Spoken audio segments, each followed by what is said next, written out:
Soy Jesús Guardia y continuamos con el esqueleto del inglés aquí en su canal, el esqueleto de los idiomas. Y aquí es donde el libro, creo recordar, suelta lo que llama el gran secreto, ¿no? Algo que a mí personalmente me voló un poco la cabeza al principio. Sí, sí. El gran secreto es que los verbos en inglés en realidad casi no se conjugan. Eso. Recuerdo el sudor frío intentando aprender tablas de conjugación para cada verbo. Qué liberación entender esto. Es que es un cambio de chip total si vienes del español, con nuestras tropecientas formas verbales para cada tiempo. Exactamente.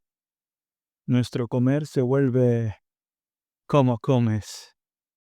Comí, comeré, comería, comiese, etcétera. Uf, sí. En inglés, el verbo base como eat se queda quieto.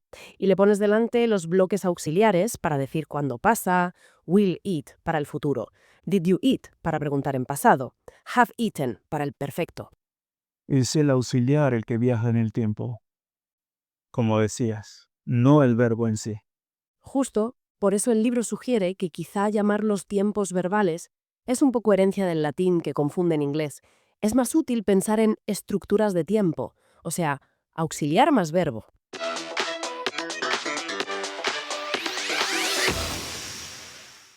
Pero a ver, una duda que seguro mucha gente tiene y es así, que a veces aparece en inglés, por ejemplo, he works. Eso parece una conjugación, ¿no?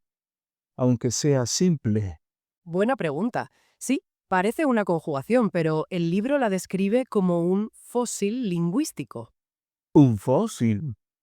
Sí, como un resto del inglés antiguo, una época en la que sí había más conjugaciones. Esa S es casi lo único que quedó después de que el idioma se simplificara muchísimo. O sea que no tiene una lógica profunda. Muy profunda.